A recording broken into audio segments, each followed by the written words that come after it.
기독교, 유대교가 너무 간단하니까, 기독교와 유대교의 충돌부터 먼저, 얘기를 할게요.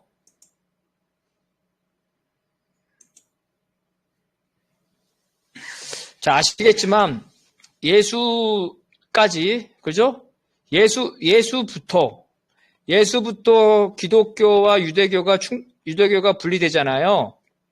예수는 유대교인이잖아요. 그래서 예수에 대해서 어떻게 생각했냐면, 유대교는 예수가 유대민족의 지도자, 유대민족의 지도자라는 거는 유대 독립전쟁의 장군이라고 생각해요. 실제로 그래요. 유대인들은 여러 해방전쟁을 많이 했잖아요. 정말 무장전쟁, 장군, 그렇게 생각한 거예요. 유대교는. 예수가 유대민족의 지도자, 독립전쟁의 장군이라고 해서 자기 민족을 해방시킬 줄 알았어요. 그런데 예수는 뭐라 그랬어요? 유대인뿐만 아니라, 그죠? 유대인만이 아니라, 모든 인류죠? 기독교를 믿는 사람, 모두 인류 해방을 주장한 거죠. 더군다나, 정치에 불가입. 뭐랬어요?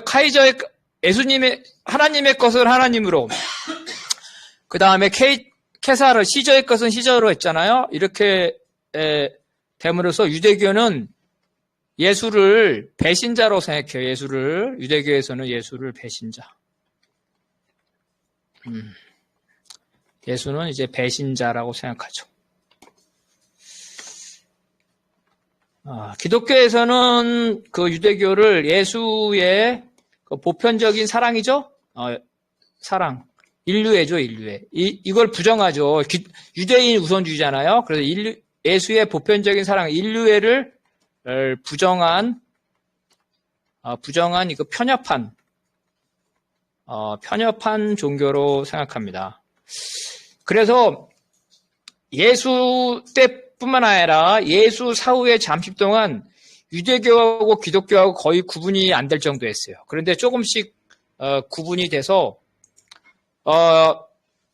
유대교는 계속 로마 제국에 저항을 합니다. 폭동을 계속 일으켜요. 그래서 끝까지 포기 안 하고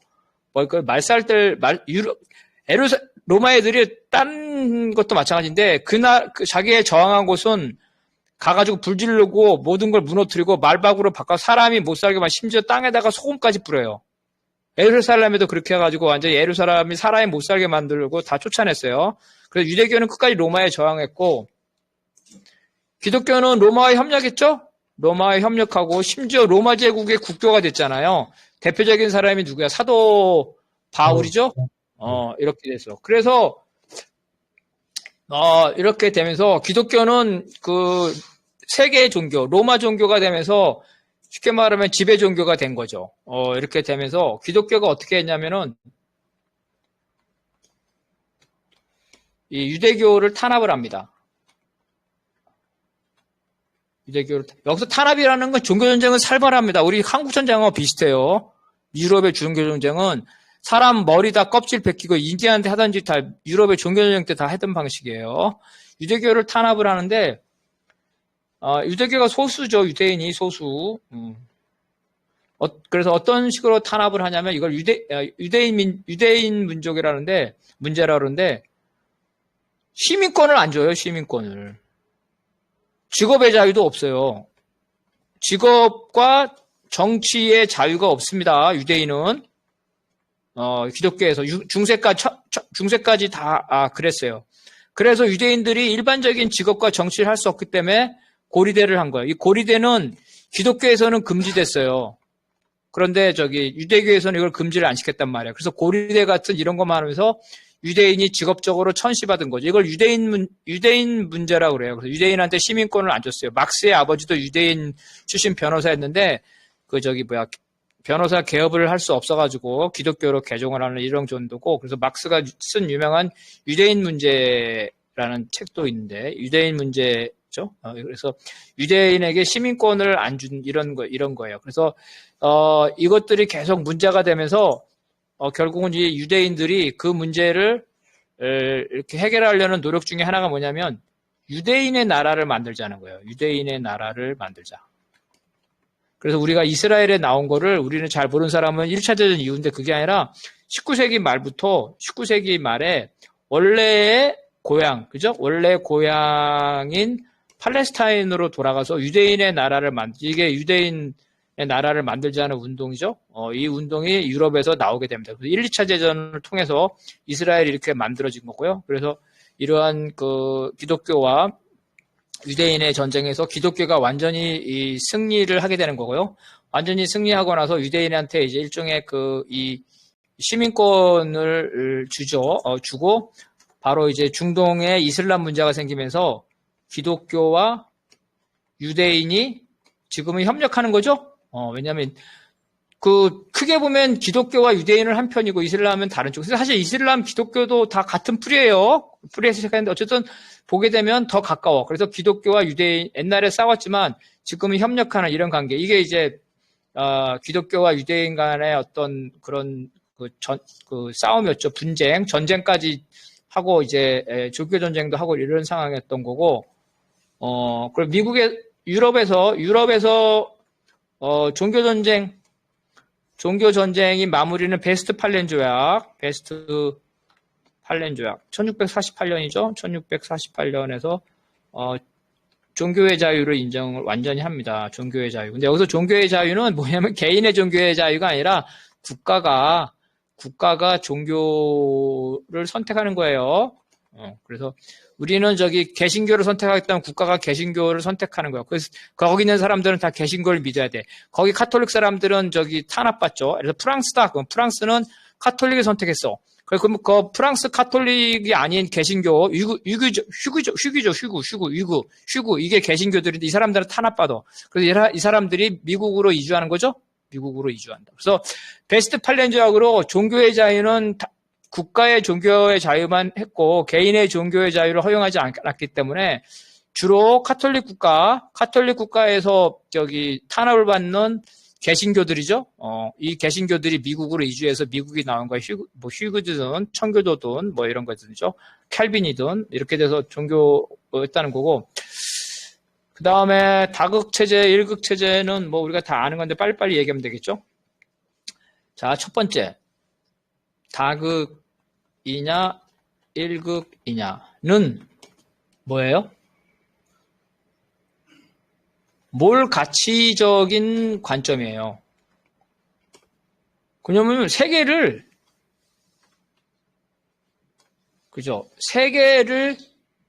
몇 명이 나눠서, 세계를 몇 명이 나눠서 지배하거나 패권을 행사하는가.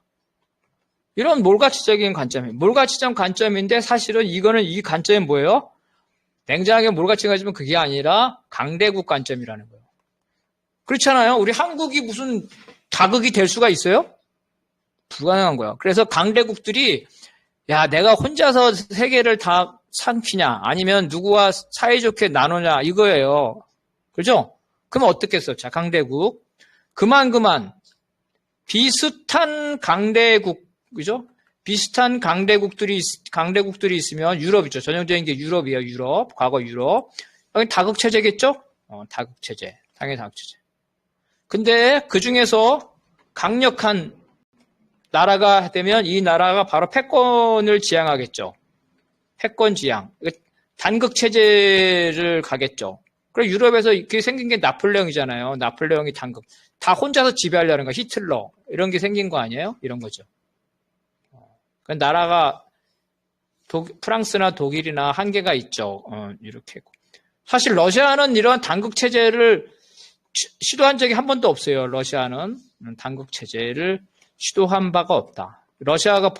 오히려 다 러시아가 유럽을 기어줬어요. 자, 나폴레옹의 단극체제를 무너뜨린 게 러시아죠? 러시아가 나폴레옹을 패퇴시키고 베르사유 궁전에 가가지고 나폴레옹을 패퇴시켜서 거기까지 쳐들어가서. 히틀러도 어때요? 러시아에서 망했죠? 러시아는 세계 패권을 추구한 바가 없어요. 지금까지 역사적으로 전쟁을 통해서 다 유럽을 오히려 구해줬어요. 중국은 동아시아에서 단극체제를 했죠. 자, 미국은 단극체제를 하고 있죠. 지금 현재 쟁점이 뭐냐면, 그러면은 이 단극체제를 중국이 도전하고 있다는 거예요. 자, 계속 보면 미국, 중국, 나폴레옹, 히틀러 이런 말 나오죠. 다극이냐 일극이냐는 강대국 관점이에요. 강대국 관점. 그러면 우리나라 현재 다극이다 일극이다 하는데 강대국 무슨 말? 우리 한국 관점이겠어? 누구 관점이겠어? 이 강대국 관점은 미국과 중국 관점이에요. 미국은 자신의 패권을 유지할 수 있냐? 즉 단극 체제죠. 단극 체제를 유지할 수 있냐? 이렇게 쟁점이 되는 거라서 미국의 학자들은 맨날 그런 것만 토론해요. 우리가 알고 있는 아릭이나 뭐 이런 사람들, 월러스텐 다 그런 것만 토론하고 있어.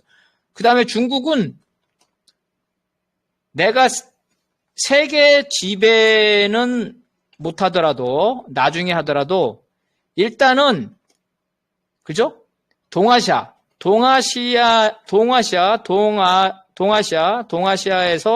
영향력을 행사할 수 있을까? 다시 말해서 다극체제.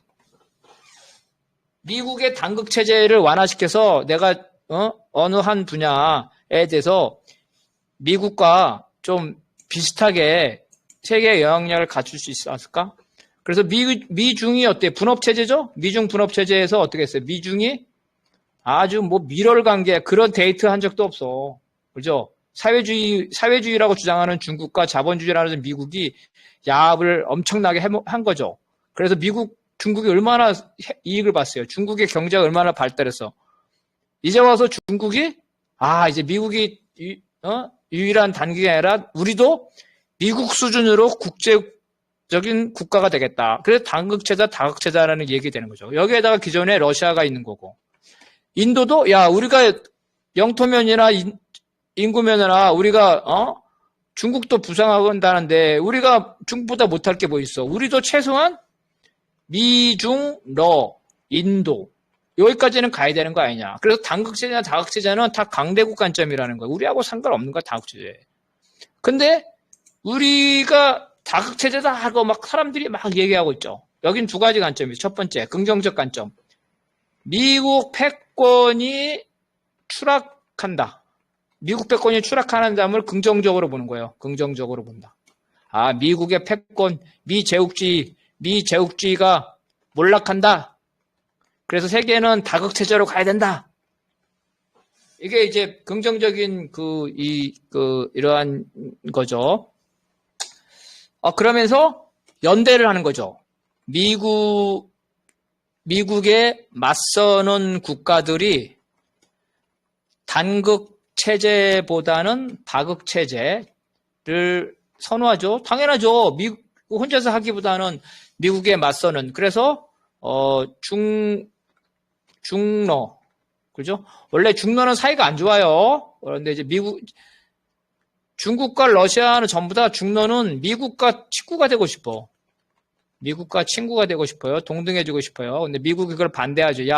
내 발밑에서 놀면 내가 너랑 놀아주는데 나랑 어깨를 똑같이 하려면 나하고는 안 돼. 이러고. 그래서 미국이 강자를 부를 때 중러가 연대를 하는 거죠. 그리고 최근에 이제 북중러까지 연대를 하는. 이거는 이제 이 긍정적인 면으로 우리가 다체제를 보는 거예요. 여기에 우리 비판적 관점도 있어요. 이거 뭐냐면 기본적으로 중국 관점이라는 거예요. 미국의 단극 체제가 무너지면 그 빈 곳이죠? 빈 곳. 다시 말해서 아시아죠. 아시아에서 중국의 영향력을 확대하겠다는 거야. 그럼 중국은 아시아에서는 미국처럼 패권을 안 하나? 중국도 미국처럼 패권을 하지. 그러면 우리 같은 나라는 그러면 어떤 관점에 되냐? 우리 같은 나라는 단극이냐 다극이냐? 단극이냐 다극이냐는 우리에게 전략적 문제가 아니에요.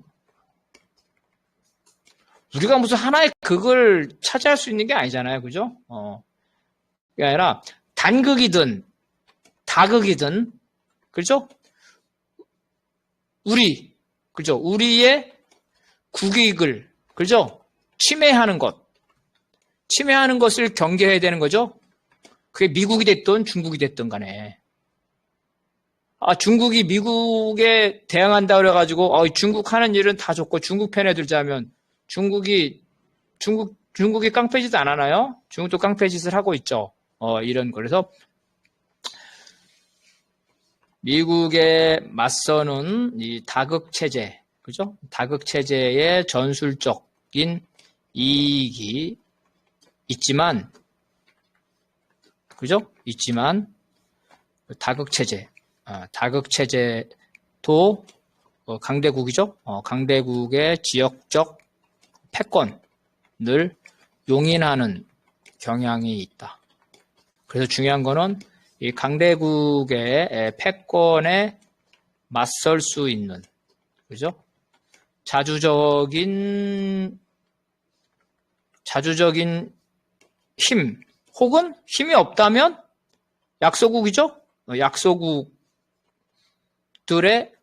연합체가 필요한 거예요, 연합체. 그럼 우리 한국은 뭐냐? 남한은. 하나만 당근이지. 남북이 연합해야 돼요. 남북이 힘을 합치면 미국 놈이든 중국 놈이든 쉽게 못 보죠. 그죠? 그래서 이 다극이다, 단극이다 하는 거는 중요한 논점이지만 결론은 우리는 어떤 주체적인 관점에서 쓸 것이냐 볼 때 한 명의 깡패나 여러 명의 깡패나 깡패들이 설치는 건 똑같기 때문에 물론 큰 깡패를 물리치기 위해서 작은 깡패와 일시적으로 협력할 수 있지만 중요한 건 각자의 자주적인 힘을 키우는 거고 큰 깡패도 경계해야 되지만 작은 깡패가 우리 재밌는 말 우리 백년간 동지가 많을 텐데 미국 놈 뭐 하지 말고 중국 놈 뭐 하지 말고 러시아 놈 뭐 하지 말고 그다음 못 외우겠는데 혹시 백년간 윤종혁 동지 그 말 알고 있으면 한번 말해 주실래요? 알고 있어요? 해방 당시 때 나왔던 말 아닙니까, 그게? 그러니까, 미국 놈, 중국 놈, 소련 놈 세 가지를 얘기하던데, 어느 놈 믿지 말라고. 그러니까, 다 자기네 이익에서 우리나라를 이렇게 좌지우지하는 거기 때문에, 이 외세를 경계하라는 얘기잖아요, 그죠? 그렇죠. 그래서 우리한테는 우리는 친미파도 되면 안 되고, 친중파도 되면 안 되고, 미국과 중국하고 나름대로 다 관계를 맺어야 되지만, 중요한 건 친중파가 아니라, 우리의 자주적인 힘이고, 근데 우리가 자주적인 힘을 하는 게 뭐가 있겠어요? 결국은, 남북이 힘을 합치는 게 밖에 없지 않겠어요? 남쪽의 경제력과 북의 핵무기라는 군사력이 합쳐지면은 중국이나 미국이나 함부로 못할 것 같은데, 좀 내가 국수주의적인 관점인지 모르겠지만, 내 생각은 그래. 내 생각에 물론 반대하시는 동지들도 있으면 발언하셔도 됩니다. 백년강 동지 어떻게 답변이 됐어요? 예. 예. 자, 또, 함경남 동지 얘기 한 번도 안 했잖아. 이창훈 동지 얘기한 거. 함경남 동지, 빨리 질문이나 의견. 양근수 동지는 어려울 수도 있고, 가능하면 양근수 동지도 해도 되고요. 함경남 동지? 미국하고 중국을 같은 선상에서 제국주의로 보시는 건가요? 아니지. 질문을 다 얘기해. 그러면 내 답변을 얘기할게요. 그래서 저는 그렇게 들리기 때문에 그 부분들을 명료하게 이야기할 필요가 있다. 라는 생각이 듭니다. 그거예요? 의견이? 네. 자, 간단해. 우리가 지금 이 책에서 하는 게 그거예요. 강대국과 제국주의. 그죠? 구분해야 되죠? 이런 것도 자, 이 나쁜 놈.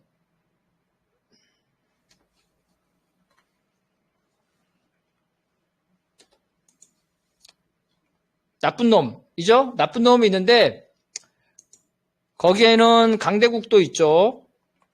그리고 제국주의도 있어요. 강대국 중에, 그죠? 강대국 중에서, 제국주의 국가가 있겠죠. 그래서 강대국과 제국주의를 구분해야 된다는 얘기예요. 강대국은 상대적인 관점이죠? 상대적인 관점. 인도가 서남아시아에서 강대국이죠. 그죠? 그래서 이 서남아시아에서 이 나쁜 짓을 합니다. 그죠? 나쁜 짓을 해. 안 하는 게 아니야. 그래서 인도를 제국주의라고 할 수는 없겠죠. 왜냐하면 제국주의는 강대국 중에서 제국주의 국가라는 사회 구성체, 사회 시스템적인 거니. 레닌은 제국주의를 정책이 아니라 시스템이라 했어요. 사회 구성체에 가까운 시스템. 그래서 강대국이라 해서 모두 다 제국주의가 아니에요. 중국이 강대국이 아니라는 사람이 부정할 수가 있겠어요? 당연히 절대로 한 명도 없을 거예요. 중국은 강대국이야. 그죠? 강대국인 중국이 주변에 나쁜 짓 안 합니까? 하잖아요. 뭐해, 주변에. 같은 민족이 아닌데 티벳이나. 그죠? 그 다음에 위구르나. 그러잖아요. 탄압하잖아요. 그죠? 물론 중국은 티벳 위구르가 자기네 국가가 됐다 그러지만 티벳 위구르는 그렇진 않잖아요. 그죠? 그리고 1대1로 사업. 요즘에 서남아시아에서 반중 분위기가 되게 심해됩니다. 특히 파키스탄 이런 데서는. 나 얼마 전에 영화도 봤는데 화교나 중국 자본이 오면서 그 사회 문제가 많이 되면서 반중 집회 시위. 얼마 전에 본 영화 중에 그 중국 화교나 중국에 대한 그 폭동 영화가 있더라고. 근데 그 나라에서는 되게 심각하더라고. 우리는 이제 아직까지 그렇게 하지 않는데. 다시 말해서 중국도 나쁜 짓 한다는 거예요. 중국도 강대국이라는 거예요. 중국은 제국주의 국가나. 중국은 왜 제국주의가 아니야? 제국주의는 아까 우리 계속 했죠. 제국주의는 그 강대국을 말하는 게 제국주의의 개념이 있다 그랬죠. 개념이 중요해요. 그죠? 만약에 제국주의를 강대국이다 하면 중국도 제국주의죠? 근데 우리는 강대국을 제국주의를 하지 않죠. 그죠? 그리고 제국주의를 만약에 외국이죠. 외국이나 다른 민족을 지배하는 거를 제국주의다 하면 중국도 제국주의죠? 근데 우리는 단순히 외국이나 다른 민족을 지배한다 해서 제국주의를 하지 않아요. 우리 사회주의자들이 말하는 제국주의, 사회주의자, 막스레인주의자들이 말하는 제국주의는 개념이 있어요. 레닌의 표지 5개 표지 있다 그랬잖아요. 너무 많이 얘기하니까. 단순히 자본 수출이나 상품 수출만 하면 안 되고, 금융자본이 우위죠? 금융자본이 독점화돼서, 정치적, 경제적, 그죠? 경제와 정치를 좌우하는 거죠? 러시아와 중국에서 금융자본이 정치와 경제를 좌우해요? 택덤살이죠? 공산당하고 푸틴이 머리 꼭대기에 있지, 금융자본이 정치 경제를 좌우하는 게 아니에요. 그 다음에 상품 시장을 위해서 세계 시장 중 일정 지역을 독점해야 돼. 미국이 미국이 한국을 독점하고 있죠. 옛날 제국주의가 보면은 스페인이 필리핀을 독점하고 있단 말이야. 독점 시장을 갖고 있어야 돼. 근데 중국이나 러시아가 어느 특정 나라를 독점 지배하고 있나? 그런 거 없어. 옛날에 일본이 한국을 독점적으로 지배했잖아요. 모든 나라들이 식민지를 가지고 독점적으로 지배했단 말이야. 세계 시장 중 일정 지역을 독점적으로 지배하지 않아. 중국과 러시아는. 그 다음에 영토 식민지나 혹은 대리정권. 그죠? 괴뢰정권이냐죠? 괴뢰정권. 늘 중국이나 러시아, 미국은 괴뢰정권 가지고 있죠. 이라크도 만들었고 시리아도 만들었고 한국도 이승만이 지금은 괴뢰가 아니라고 할 수 있지만 이승만 정권은 괴뢰정권이었죠. 근데 중국과 러시아가 다른 나라 저 멀리 떨어진 나라 경제적 문제, 영토 문제 때문에 대리정권은 중국도 가지고 있어요. 자, 중국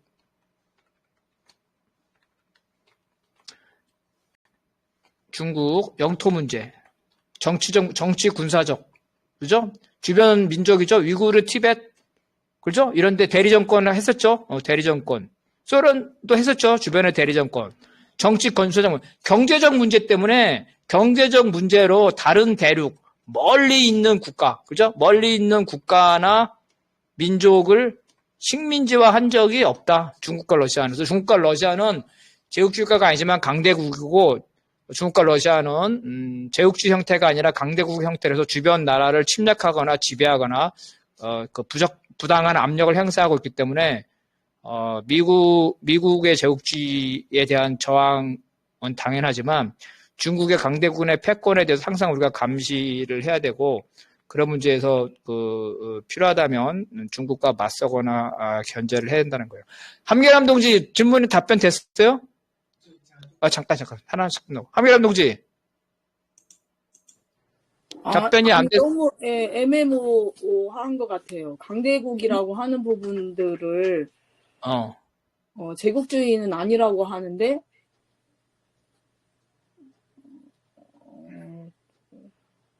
강대국이 나쁜 놈들 있지. 제국주의 아니라도 당연히. 러시아와 중국이 주변 국가에 나쁜 짓 많이 했지. 특히 소련은 독일 히틀러와 편먹고 폴란드를 반으로 쪼개가지고 한편은 독일이 가져가고 한편은 러시아가 가져가고 주변 국가에서 옛날 러시아, 소련이 주변 국가와 전쟁을 안 한 나라가 없어. 다 전쟁했어. 다 침략하고, 학살하고. 자, 일단은 내 얘기하고 혹시 뭐, 윤정욱 동지나 다른 분이 이와 관련된 의견하고 말하고 싶은 것 같은데 얘기하시면 돼요.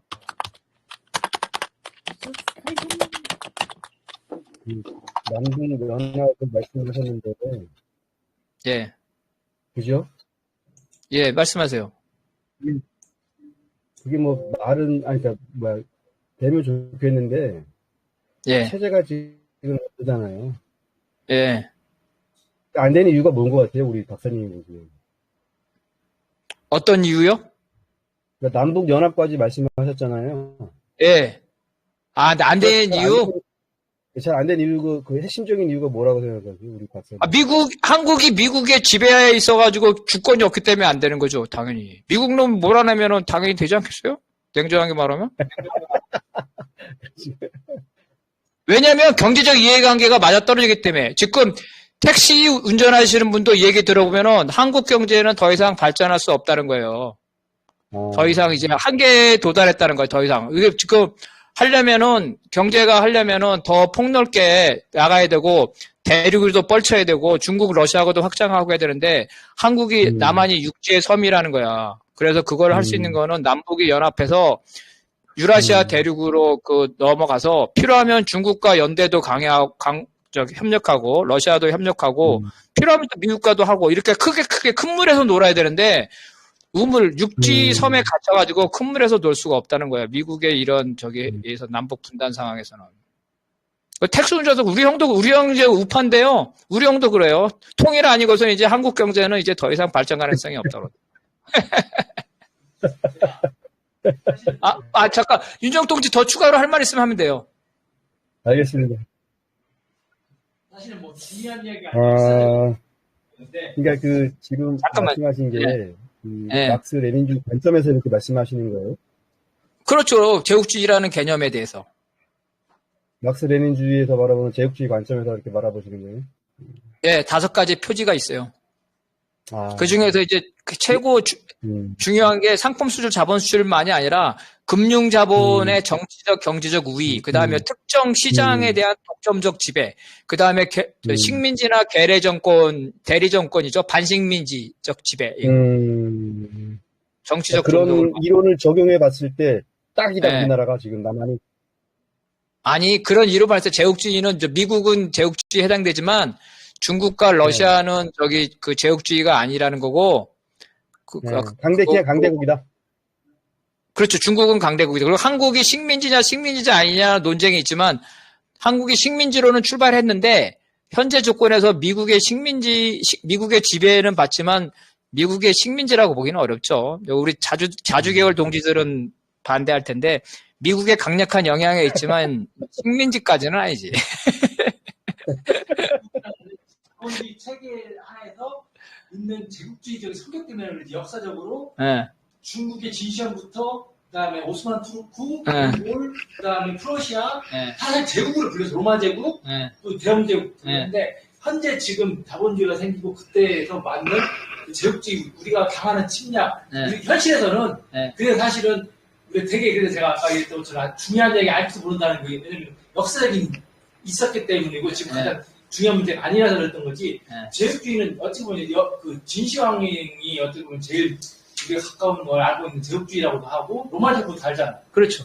그다음에 보면 로마 제국 그다음에 몽골 제국도 그렇고 오스만 투르크도 제국이었으로 불리고 프러시아도 제국으로 불렸었고 대영 제국도 영국도 우리가 알고 있는 건 자본주의라는 형태 속에서 우리가 왜냐면 우리 차르실이 그래서 과거의 역사 속에서 이렇게 보면 제국주의는 좀 더 이렇게 말 많은데 지금 사실은 미국의 제국주의가 너무나 이제 전 세계에서 이제 관심사 하기 때문입니다. 그래서 이게 일반 사람들한테 이런 막스레인주의적인 관점을 제시하면 일반 사람들은 말도 안 되는 소리 하지 말라고 그래요.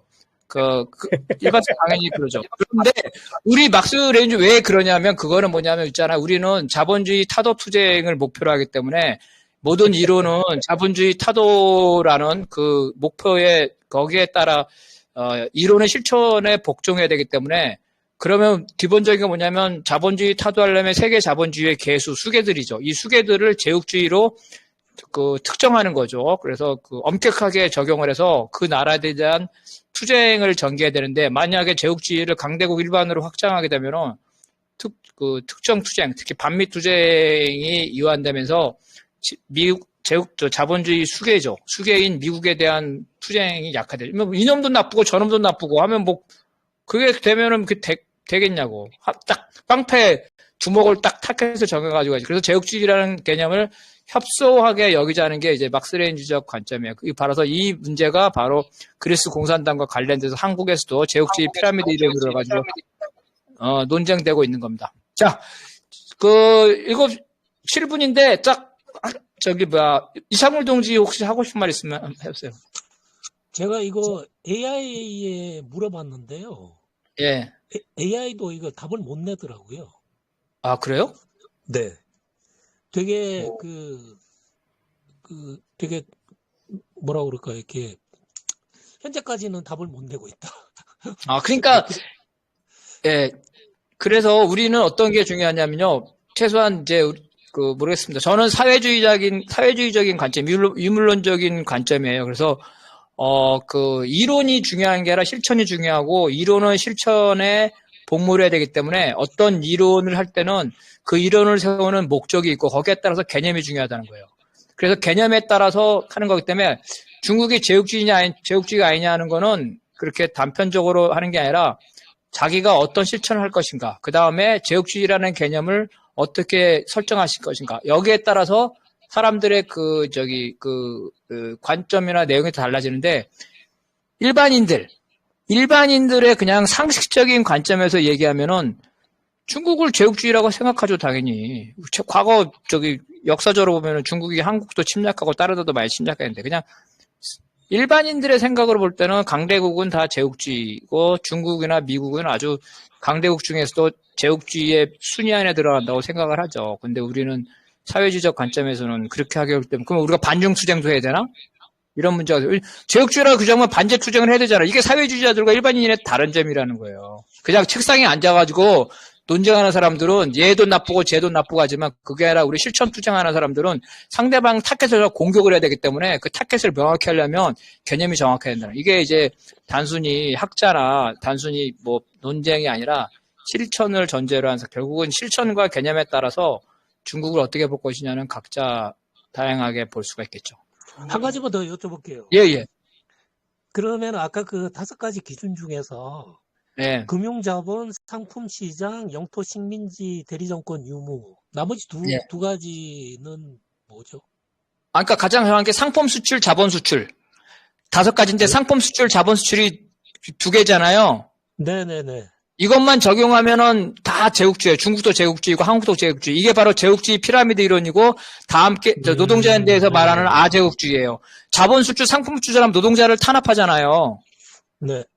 중국 노동자 탄압하고 있잖아요. 자국에서도 탄압하고 노동조합 제대로 못하고, 해외 투자했을 때 해외에서도 노동조합 탄압하고 있단 말이에요. 중국, 러시아도 제국주의죠, 전부 다. 자본 수출하고 상품 수출하고 노동자 탄압하니. 근데 그것만 가지고 아니냐라 레인의 개념은 그 다음에 3번째부터 중요한데, 금융 자본이 정치와 경제를 좌우해야 된다. 그 다음에 상품을 무조건 한국처럼 수출하는 게 아니라 특정 지역의 독점적인 시장을 가지고 있어야 된다는 거예요.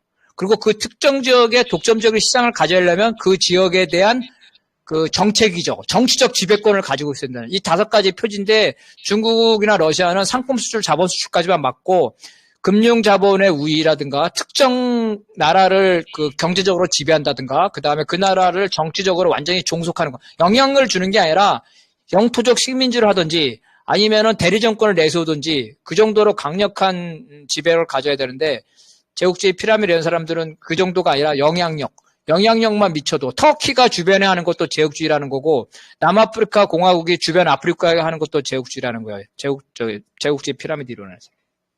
잘 들었습니다. 그와 관련된 책이나 이런 것 좀 소개시켜 줄 수 있어요, 박사님? 어떤 거? 제국주의 피라미드요? 지금 말씀하신 그 제국주의 그 5가지 관련된. 레닌의 제국주의론. 저기로 드릴게요.